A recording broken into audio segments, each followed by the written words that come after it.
Hey. Oh, anyway. Hey YouTube, welcome back to We Sibz, West Coast, East Coast siblings, where we cover your favorite movies and TV shows. And tonight we are getting into Debris episode 7. First off, sorry I wasn't here last week, you guys. I had some family visiting, and that kind of threw off my schedule entirely. Anyway, we're back. Shame. Debris episode 7. We've got Chris here so that we can kind of liven up our discussions because I'm here for no reason at all.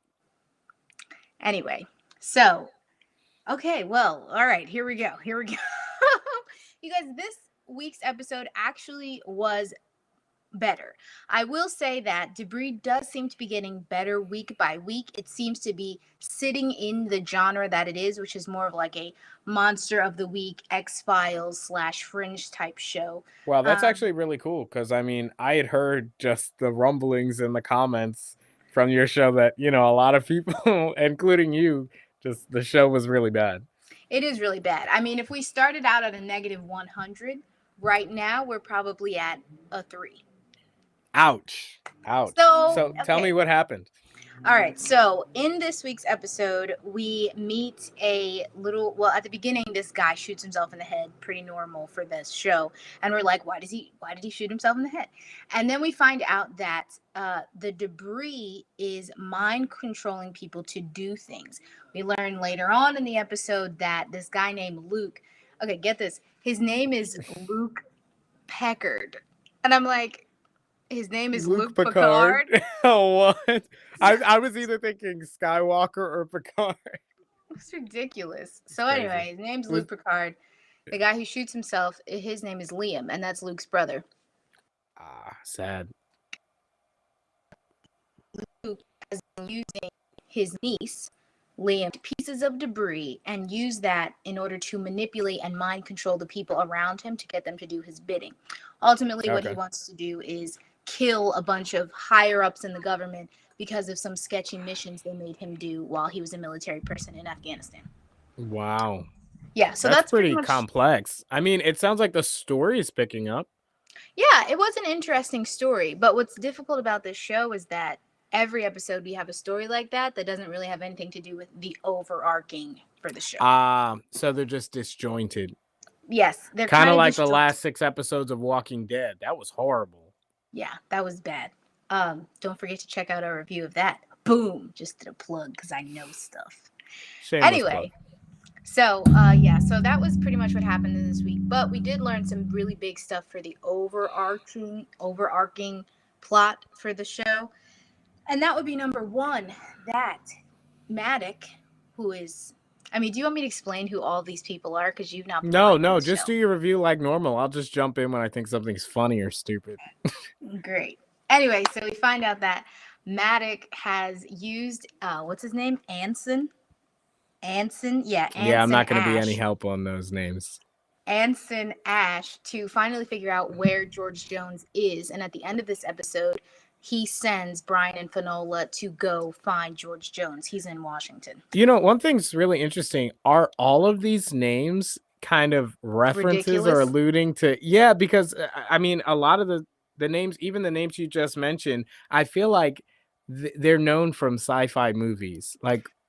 Yeah. George Jones sounds like a joke to me. I'm like, this man's name is literally George Jones. But not as far as I know, other than the Luke Picard one. I don't know. Okay. I don't think so. Okay. Anyway, yeah, so we find out that George Jones is indeed alive, and Brian and Finola are going to Washington to find him. But we also learned in this episode that someone is manipulating Dee Dee, Finola's sister, into kind of getting Finola to go back to London. We don't know why. And Finola is the one with MI6, right? Yes, Finola is the agent with MI6. And she and her sister have a difficult relationship, but they seem to be bonding over the death of their father, George Jones, who is in fact now not George is dead. He died, but then he reappeared on some surveillance footage. Finola was all torn up about it, and now she's okay, I guess. But anyway, listen, you're going to have to watch episodes if you got them kind of questions. I'm sorry. Anyway, so there seems to be a third power manipulating Dee Dee into getting Finola to come home. And we don't know who they are. We know they're probably not related to Ferris. They could be with Influx, which we'll get into in a second. But right now, we just know that someone is manipulating Dee Dee to get Finola back to England for some reason. And Priya Ferris is the head of MI6. Priya Ferris? Ferris. You said Ferris? I'm looking on IMDb. Is that her name? Priya Ferris. Yeah. Oh, sure. I don't know what her first name is. That sounds right. But yeah, Ferris is Ferris is the head of MI6, Finola's boss. Gotcha. And she's trying to get you think she may be in cahoots with D to get Finola back to MI6? I don't know who is making Dee Dee talk to Finola to get her to come to England. I don't know. But I do know that Ferris could be involved with whoever's making Dee Dee get Finola. Gotcha. Anyway. Could they be aliens? They could be. This debris is an alien technology, but it seems more to be about the people who are using the debris to manipulate people, because they're powerful pieces of a spaceship, I think, or a space station. Gotcha. Cool. Anyway, so another big thing that we find out in this episode, we kind of lock down what Influx is. And they are exactly who I said they were 2 weeks ago. Basically a terrorist group set on... They were who we thought they were. Basically a terrorist group set on stealing pieces of debris in order to manipulate and I think overthrow the government. So yeah, that was exciting. Let me just make sure that's all I have about that. It was just so exciting. I can feel it. Shut up. Anyway, yeah, so that was the main episode this week. So and there was nothing like leading into the next episode or important, like there are no, I mean, you have kind of these through lines of somebody working to get Finola back to MI6, but other than that, nothing really. I think the main tying is Jones and figuring out why he's alive, who's manipulating him. Did he fake his death or did someone fake his death for him? Things like that. Whoa, could that have been happening that early on? Yes, he was dead at the beginning of season 1. He was dead at the beginning. Oh, he died in the beginning, or he was already dead for a while? He was already dead for, I think, 6 months when the first episode came on. Have you watched the show at all? I've watched your reviews. Wow.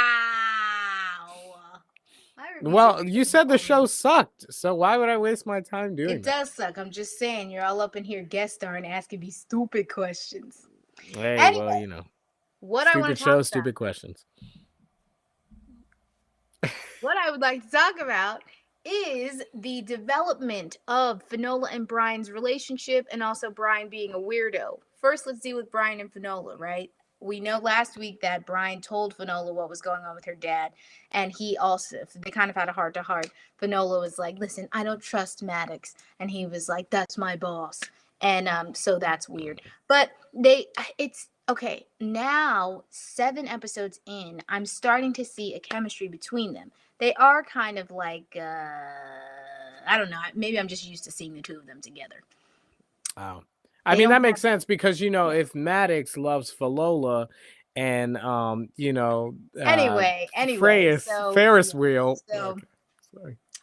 Brian and Finola have some sort of chemistry. It's finally nice to see. It's still odd, but I think the show was weird. So anyway, Brian had a really weird, uncomfortable, cringy moment tonight. You didn't watch tonight's episode at all, right? I don't watch any. Oh my gosh. So basically, Brian is telling Jean-Luc Picard that he was a military man and he was headed down a dark hole too, but someone reached out their hand. Of the dark hole? And then he just stands there with his hand out waiting for this guy to grab hold of his hand, and he doesn't. It's just like a really weird, uncomfortable moment. And Brian's like crying during this thing, and the other guy doesn't care. It was just really strange. If you guys but I think, you know, but it is trying to channel like the weird vibes of like Fringe and stuff, right? Yeah, but here's the thing. I never watched the X-Files, but in Fringe, there wasn't someone crying every single episode. In this show, someone is crying it's either Finola or Brian or the people. Like, it's just sad, and I feel like they're life's hard.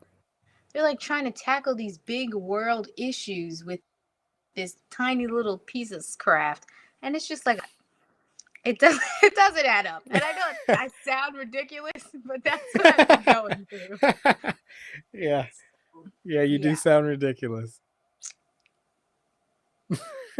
Anyway, I'm kidding. let me just check my notes. Let's see. Check your notes. Okay, so yeah, because I would just try to write down what's important, because there are a lot of weird beats, but they're not all important. They're just awkward, you know?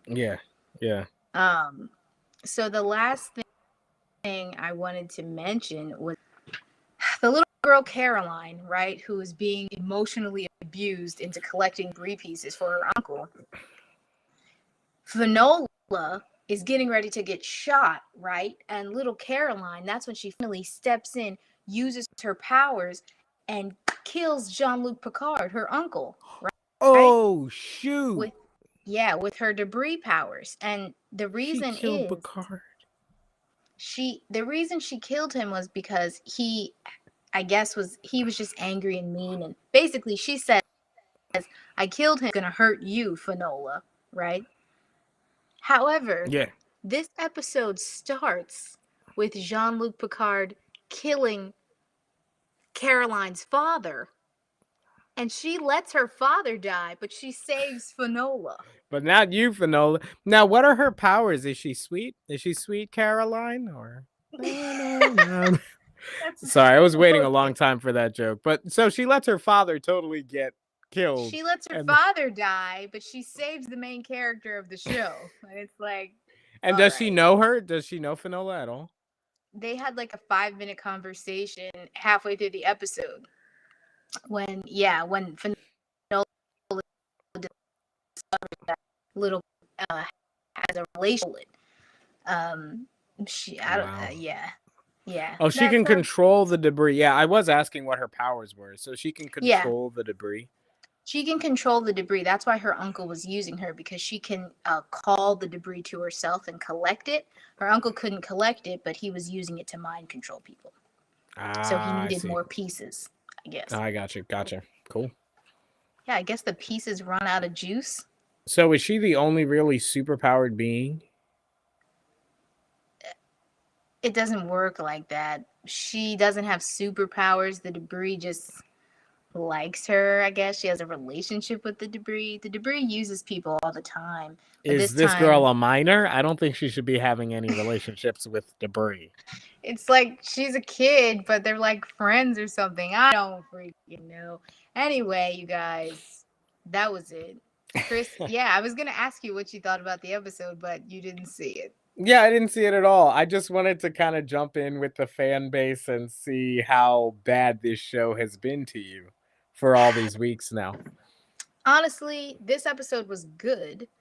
It's just so nonsensical that you learn to talk about it in a nonsensical way and hope that it makes sense. Answer me this. Do you think you take maybe it's something that you have to take every episode on its own, kind of like a Black Mirror? Oh, yeah. Not as much as Black Mirror. It's not an anthology, but yes, you do have to sort of take every episode by itself, except for that one through line, which is George Jones. Literally every episode either ends with us finding some information about George Jones or Influx, which is the terrorist group that seems to be working with him.